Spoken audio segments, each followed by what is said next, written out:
Good morning, my name's Claire, this is my travel channel Claire's Footsteps, and welcome to Vilnius, the capital city of Lithuania. Now Vilnius is a brand new city for me, Lithuania is a brand new country for me, and I arrived at about 6 AM this morning after a long night bus from Warsaw. Go check out my last video if you haven't already, which details all about the night bus and what it was like. But I'm really excited to be here, even though I am a bit tired. And I'm spending the next day and a half seeing the Christmas markets in Vilnius and exploring some of the capital's best winter attractions. I've just put myself on a free walking tour, which is one of my favourite ways to see a new city.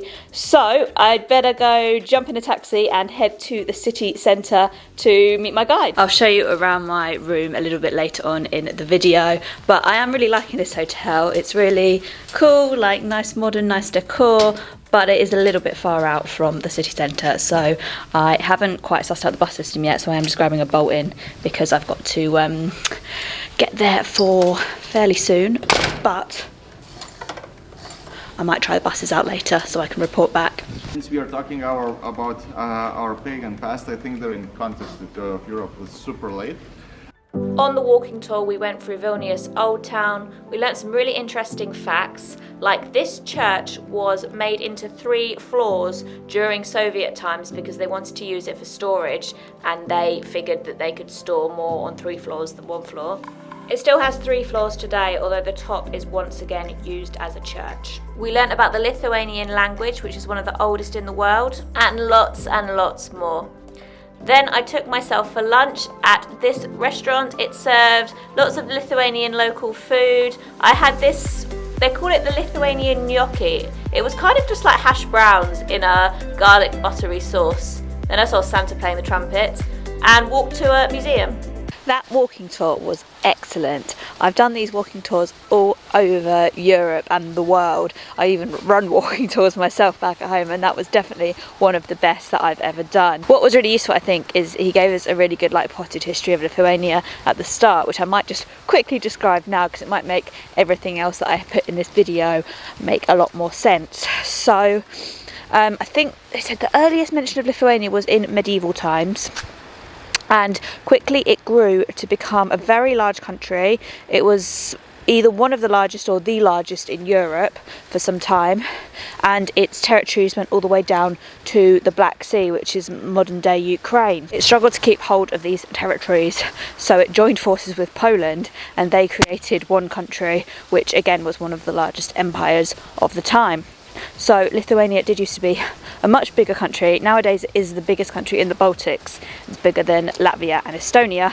Lithuania was made part of the Russian Empire, and then it did actually have a little bit of independence just before World War II, about 20 years or so. But then in World War II they were invaded by German forces, and obviously that party committed some absolutely atrocious and horrific things, and then the Soviets were there for about 40 to 50 years. Finally gained independence in, I want to say 1990, and it was the first Soviet country to gain independence from the USSR, and they're very proud of that. Obviously after they gained independence it took a little bit of a while for things to settle, but nowadays it's a very modern country, very high tech. And yeah, no, it's a really nice place to be. I've really enjoyed exploring the town, learning about the history, but also enjoying its modern aspects as well. So as it's Sunday and tomorrow is Monday, a lot of museums are actually closed on Mondays. So I've decided to go into a couple of the museums this afternoon. I'm just about to go into I can't remember the name, it's the Museum of Occupation and Freedom, I think. It's the KGB museum. It's basically all about the communist history. So let's go take a little look into this museum and we'll learn a little bit more about communism in Lithuania and the Baltics in general, I think. That was a really good museum. I'm just trying to get my head around this part of Lithuania's modern history. So it was independent until 1938 or 9, and then it signed a non-aggression pact with the Soviets, and the Soviets basically ended up saying that that was them agreeing to be occupied, and they issued them an ultimatum which Lithuania agreed with eventually after some deliberation. And then the Soviets were in Lithuania for 2 years. Very, very brutal.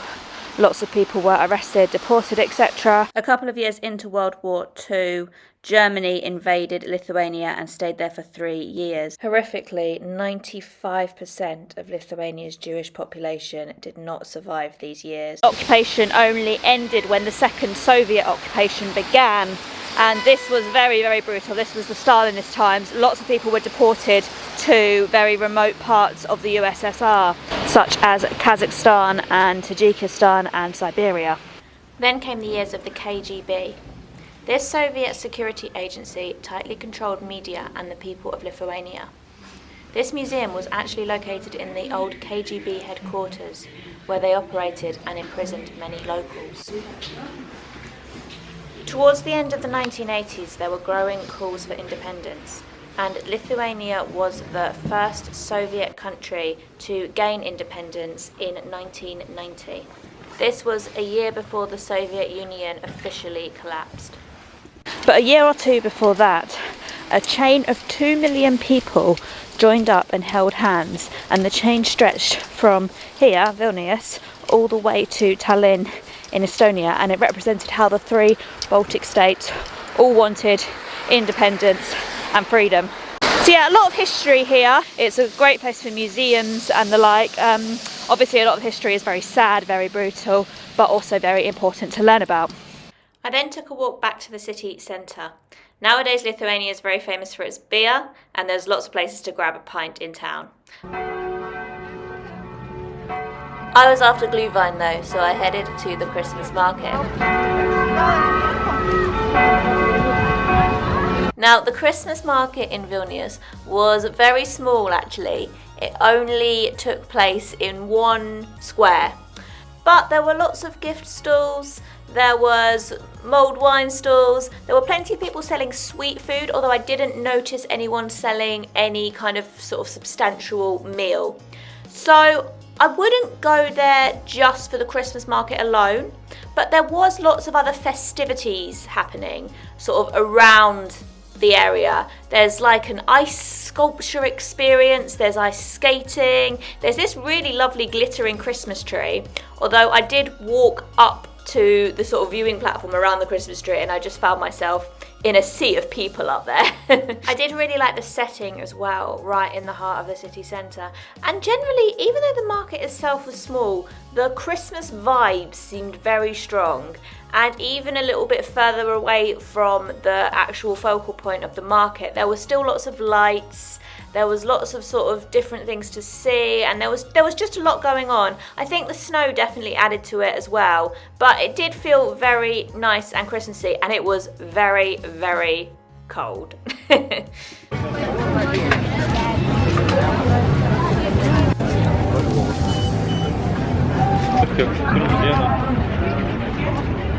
I'm back at Urbhop Hotel now, which is where I'm staying, and oh my goodness, I got so cold being out there, which is my own fault. I didn't have enough layers on. I did have enough on my top, but I only had 1 pair of trousers on. I needed to wear at least 2 layers on my bottom half, really. But we live and we learn. I feel like I'm saying that a lot this week. And it was really nice to see the Christmas markets. It's nowhere near as big as Wrocław, and I think Riga's and Tallinn's are probably more impressive. But it was very nice to see regardless. And even though the Christmas market itself isn't very big, there's quite a lot else going on. You can go ice skating, there's an ice sculpture park entertainment show you can go to. And you can do this all winter long. But I think tomorrow I'm going to go skiing. And this is really random because I've got to be on a bus to Riga at 5:30 p.m. But there is a ski park literally 10 minutes away from the city. So you can literally just get a bolt there. It's like the same distance from the city as where I'm staying. And you can just sign up for like an hour or 2 hours of skiing. You can rent all your stuff there. So I think I'm going to do that tomorrow. I think that just sounds very intriguing. And also, like, what a nice little addition to a Christmas city break. There's not that many other places you can do that. I know you can do something similar in Oslo in Norway. But yeah, I just thought that was really cool. So I think I might check that out tomorrow. It only opens at 2 tomorrow. So I need to work out whether I can do 2 hours or whether it'd be sensible just to do 1 hour. And then I mean, even if I do 2 hours, I'll still be finished an hour and a half before my bus, and it's only a 10-minute drive away, so should be fine. But then I need to think about eating and stuff. And then in the morning, I'm going to do a little bit more sightseeing in the city. But I really like this city. Very short time here, but really enjoyed learning about everything today. Obviously, lots of sad history, but lots of very interesting things about older Lithuanian culture. Really enjoyed learning about their pagan traditions and how, like, in some ways, you know, they still do a lot of pagan celebrations and things. Our guide said they were the last pagans. Learned lots about, like, Lithuanian art, Lithuanian literature. So yeah, no, it was an excellent tour I did today. I highly recommend them. I'll put all their details in the description box. And I'm going to go back to a couple of the places that we went to on the tour tomorrow and show you them in the video, because obviously when I was with the group I couldn't really, you know, video everything. So I'm going to go back to a couple of places, and there's one place in particular that's very interesting, so do stay tuned for that. Now I am back at the hotel and I'm going to have a shower and warm up, and I've actually ordered a Wolt, which is like a Deliveroo, Uber Eats kind of thing that's quite popular in Eastern Europe, and I've ordered pho. I always end up ordering pho when I get takeaways in places, but it looks good. Oh, I forgot to ask for it spicy. Huh. That's a shame. That's a real shame. Maybe they'll make it spicy, hopefully. My pho's arrived. I've got, this is going to be my spice, I think.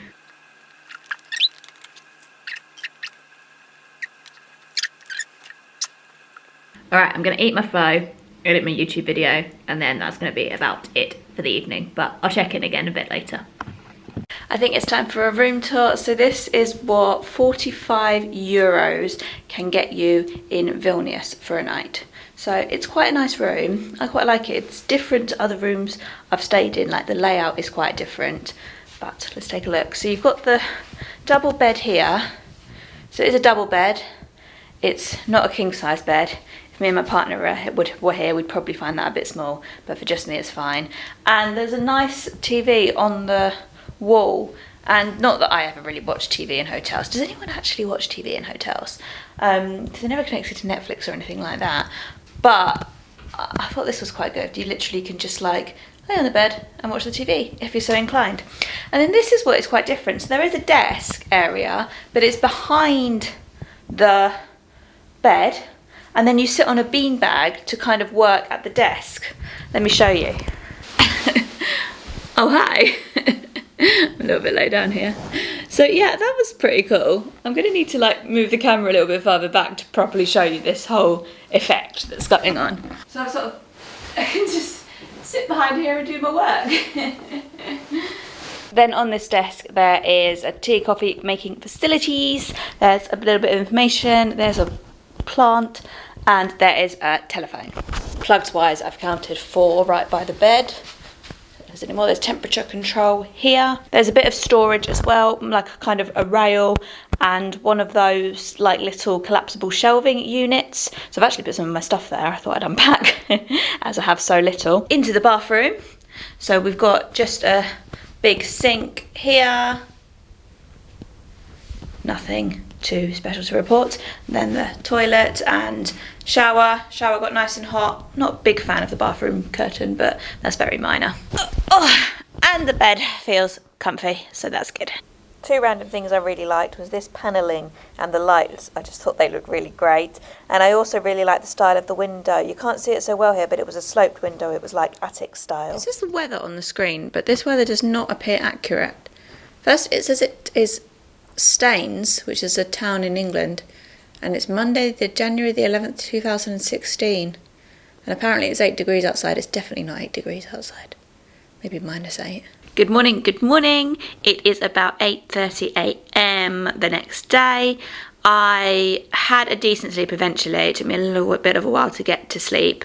I tried to go to sleep at 10 p.m, but we're actually 2 hours ahead of the UK here, so I think I'm still a little bit jet lagged, even though it's only 2 hours, but you can feel it.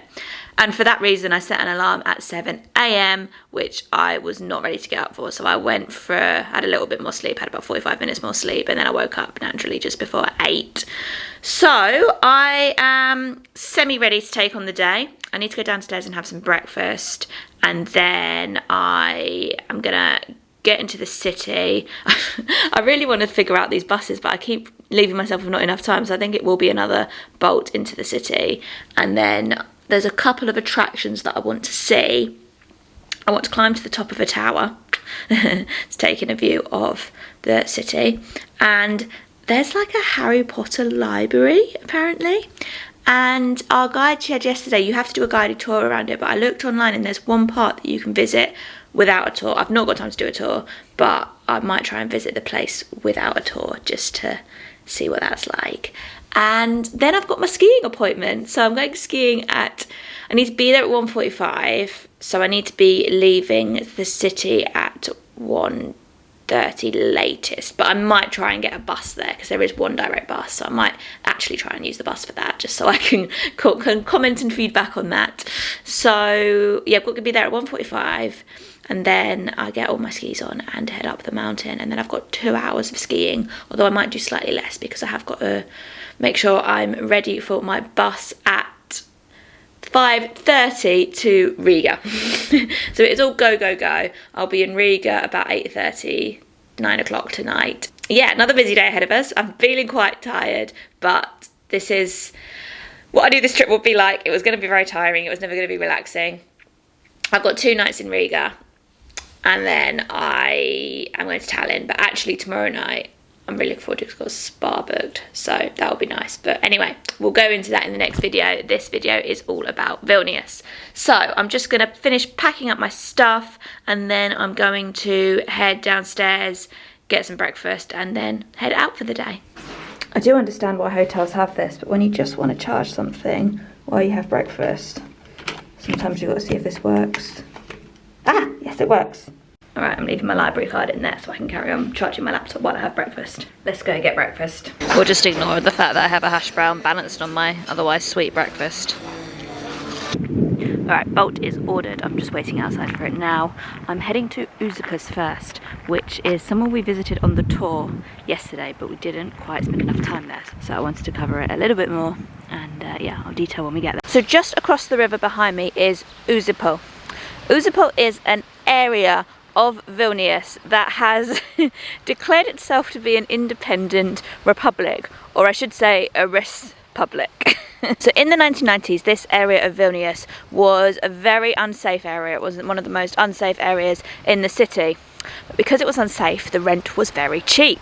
So a lot of students moved in. Some of these students were particularly arty, and they basically just turned it into a really fun, artsy, liberal feeling place. In fact, it was so liberal that on the 1st of April 1997, locals declared it an independent republic. Of course, while you can declare anywhere an independent republic, getting other nations and territories to recognise you is always a bit more difficult. So they're not actually an independent republic. And while they tried to call themselves the Republic of Usuzakus, they're actually not technically allowed to do that. So they've called themselves the Republic of Usuzakus. So it's all very tongue-in-cheek, but if you visit here, you can visit border control. You can get a stamp in your passport, although I don't actually recommend you do that because you can get in trouble for having stamps that aren't actual country stamps in your passport. There's a parliament, which is the pub on the other side of the river. There's a throne, which anyone can sit on, and they can rule Usuzakus for a while. And there is a statue of an angel, which is Usuzakus' Independence Square. If you visit on April the 1st, there are huge Usuzakus Independence Day celebrations. I might actually try and visit one year. And this is how you can become a citizen of Usuzakus. All you do is walk over the bridge, like I'm doing now. And then when you get to the other side, all you need to do is say, I am a citizen of the Republic of Usuzakus. And apparently now I'm a citizen. There's a constitution which was written by the government after quite a few drinks one night, and includes things like a dog has the right to be a dog, and a cat has the right to not like its owners, but also more serious things like everyone has the right to hot water, heating and a roof over their head, which I think is a nod to when Usuzakus was a poorer area of the city. It's still the main arty area of the city. There are galleries where artists from around the world take up residence for 1 to 4 years, and it's quite quiet at the moment because it's the middle of winter. But in the spring and summer, apparently it's very lively. There's a really great festival atmosphere most of the time, and you can always get a good beer here as well. And now I'm hoping they let me in to see a little bit of the university library. Now, yesterday the tour guide did recommend doing a tour of the Vilnius University Library and said it was very Harry Potter-esque. However, you do need to put these a couple of days in advance, and also they take an hour and a half, and while I'm sure it would be very interesting, I do think sometimes when you're in a city just for a short time, an hour and a half to tour one building is quite a long amount of time. But I did read online that if you're not on a tour, you can still look in one of the rooms, so I'm hoping that they let me into one of the rooms, and I think it might be free to do so. Fun fact, Vilnius is one of the greenest cities in Europe, with the most amount of grassy spaces. I can see how that's true for most of the year, but at the moment it's just white. So I found Vilnius University, but it took me a long time to find this library. So if you're coming to Vilnius, I've sorted it out so you don't have to spend ages wandering aimlessly around like I did. First I saw this library and I thought, I don't think it's that one. Then I saw that there was a bookshop here, so I thought maybe it's in there. Maybe this is it. Bookshop. Closed for reconstruction. Then I saw it said library above this door, so I tried to get in this very Hogwarts-esque door, but it was locked. And then I finally made it. I'll tell you how to in a moment. But this is what it looked like. It was very, very grand. It was really beautiful. It wasn't quite Hogwarts library style. It was more kind of old worldy style. But I did enjoy looking around it. But this is the only room that you can go in for free. The rest you have to do a tour to see. After wandering around for about half an hour and probably getting myself on the Vilnius Library list of suspicious people, I finally found it, and it was literally where I began my look for it. So what you need to do is go into the door behind me. I'll put the Google Maps link of this place in the description of this YouTube video. But what you want to do is go into the door behind me and then turn left, and there's a sign there for the library. There are people at the desk there and you can ask them. It's called the Franciszek Smuglevics Hall. I'm so sorry, that's probably pronounced awfully, but yeah, ask them for that hall, or show them a name of it if you don't want to butcher the pronunciation like I've just done, and they will show you into the hall, and you can have a little look around the hall at your own leisure. It's completely free, and then you just exit out the same way. So if you book a tour, then you see a lot more, including that hall. Others, obviously you learn a lot about the history and things. It does sound really interesting, but I just didn't have time for an hour and a half tour today really. And also actually you can only book it if there has to be a minimum of 4 of you. So I'm on my own, so that wouldn't have worked. But that is €8 per person. Honestly, with all this snow and the festive decorations and everything, I feel like I'm walking around in a Hallmark movie, and I'm literally in the city centre. I can see what they mean when they say there's so many green spaces. Obviously at the moment they're snow-covered spaces, but that only adds to the festive atmosphere. Honestly, really love it here. I'm trying to find a way up to this castle, but actually the footpath seems to be closed for construction. So there is apparently a lift, and there are people up there, so there must be a way. So I'm currently trying to find this lift. Aha! So I've discovered some steps which I think lead up to the castle. There is a lift as well somewhere, but I'm going to take the steps because, you know, although they are very slippery. So yeah, there was more of a sloped path that kind of winds around the castle and leads up to it, but that is the path that's closed at the moment. But there's also these steps which honestly look a bit intimidating, but it's alright. I'll hold on and take it slow. It's not too far up. Looks like I'm climbing up this as well.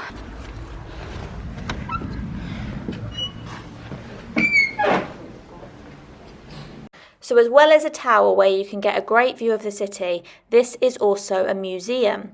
The museum mainly focuses on medieval Vilnius when the tower was first built, and it also talks about the Baltic Way, which I'll explain a bit more about in a moment. There's also some really nice views from the windows on the way up. It's not too many stairs to get up. It was nowhere near as many as the tower I climbed in Wrocław the other day. And you do get some views every so often. There was also this nice room which had different pictures from the ages. I've made it to the top and I must say I can see a lot more from here than I could see from the top of the tower that I climbed up in Wrocław a couple of days ago, just because the barriers are a little lower, so being my short self I can actually see over the top. It's got a really nice view of the whole of the city here. This is really nice, and covered in snow it's even more magical. The exhibition was good, learnt a bit more about the sort of medieval history of Lithuania. It's quite interesting, it was the last pagan state of Europe, so this castle was kind of made during that time when there were constant like battles because people were trying to overtake the last pagan state in Europe and convert them to Christianity. So that was interesting, and there was a bit more about the Baltic Way, which was the chain of people who held hands all the way from here, from Vilnius, through Riga in Latvia, and then all the way to Tallinn in Estonia, and that ended up being a chain of 2 million people. They aimed for 1.5 million, but they actually ended up with 2 million people, and it was aimed to represent that all of the Baltic states wanted independence. You can see the Lithuanian flag behind me. It looks like it's coming out of my head. This was created when Lithuania regained its independence. They actually wanted something a little bit more elaborate, but they had to print the flags quite quickly, so they decided on these 3 colours instead. The yellow is supposed to represent the sun, and the guide I had yesterday said he wasn't very sure about that because it's not often that sunny here, lovely as it is. He said last February he only saw the sun, or the sun only shone for 5 hours in total in the entire month. But the green represents the lush forests and nature of Lithuania, and the red represents the blood of all of the people who in the struggle for independence. So yeah, it's quite a symbolic flag, and it's quite monumental that it flies on this point in the city. I've got about an hour and a half until I need to be at my next destination. Did I say where I'm going now? I'm going skiing. This is like such a unique thing about Vilnius. I mean, they're not like the Alps, but there are ski slopes a 10-minute drive from the city centre. So yeah, I'm going skiing and I can't wait. But I've got about an hour and a half until I need to be there. I need to get something to eat, and I need to leave my bags at the bus station because unfortunately for some reason they don't actually do baggage storage at the ski resort, so I've got to walk to the bus station, leave my bags there. I'm going back there to get my bus later, so that's alright. So I think I'm just going to walk to the bus station and hopefully I'll see something that piques my interest along the way, but it can't take me too long. I went to a cafe that was just called Caffeine, love the simplicity of it, and I grabbed a coffee from there along with a grilled vegetable focaccia, which cost €8 for both of them, was a large coffee. One of the things that's definitely worth noting in Vilnius is that they've had oat milk everywhere I've been. I'm at the town hall now, which is where I started my walking tour from yesterday actually, and is about a 15-minute walk from the bus station. So I'm walking down to the bus station now, and I don't think I'm going to have time to work the bus system out, unfortunately. I was just looking and they all require a 13-minute walk from the bus stop to the skiing, and the timings just are a bit off. They just don't quite work out, so I think it is going to be another bulk job.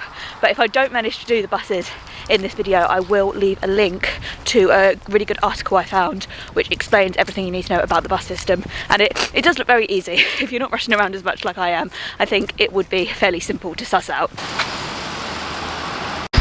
I might try and come back here later if I've got time. It is a Georgian restaurant. So I think we've got bus station here, train station here, street art here.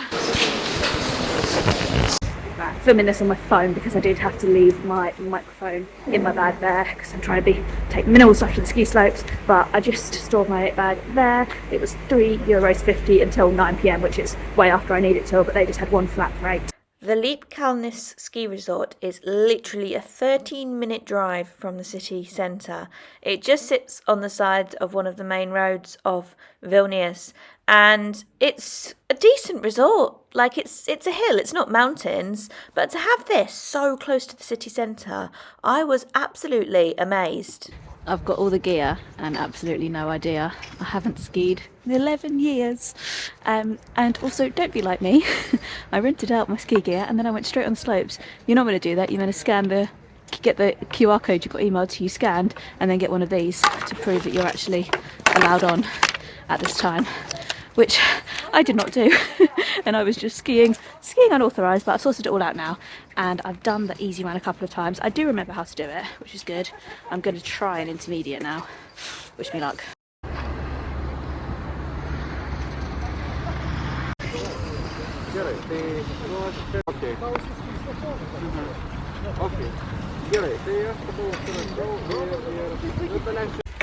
I can remember how to ski, yay! I am having a great time. Yeah, I've done most of the runs now. I don't think I've done any of the advanced ones. I might leave those for now. But I'm really happy that I can remember how to do it because it's been 11 years since I last skied.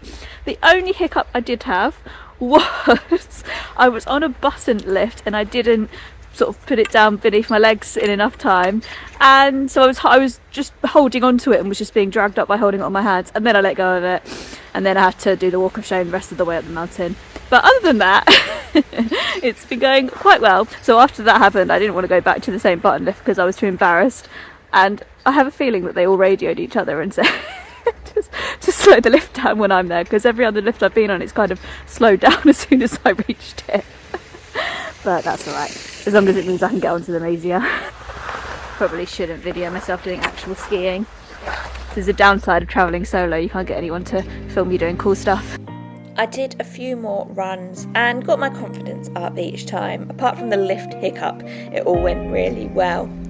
This whole afternoon only cost me €33 for the ski pass and the equipment hire, and I hired out skis, poles, a helmet and boots. Unfortunately, they didn't hire out goggles and I forgot to bring my own, so I had to ski goggleless, but because we weren't that high on a mountain, the UV wasn't too bad. I already had my ski jacket, which was handy, but I also had to ski in my tracksuit bottoms, which wasn't ideal, but considering it was just a slope and not like the top of the mountain, it was okay. There was even an après ski bar where you could get pizzas. After skiing, I made it to the Georgian Restaurant. I had lobio, a bean stew, and mushroom khinkali, and it was divine.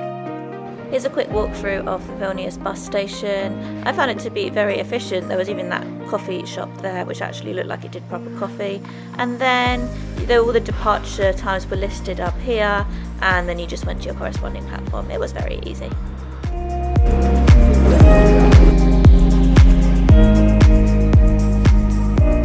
Hi, I'm in my hotel in Riga now. I just actually finished doing the room tour for Riga and realised that I haven't actually rounded off this vlog. So I hope you enjoyed it. I absolutely loved exploring Vilnius. Honestly, I think it's become one of my new favourite European cities. Would really implore anyone to visit, even in the cold. Like, the snow adds an extra charm to the city, but I'm sure it's also really, really lovely in other seasons as well. So I think I will be back at some point. I'm actually quite interested to going to Usuzakus for the April Fool's Day celebration. Well, not April Fool's Day, sorry, their Independence Day celebrations. So maybe I will go there at some point. So thank you so much for watching this video. I hope you've enjoyed it, and as you can see, I'm already in my next destination, and my Riga video should be up tomorrow. So do check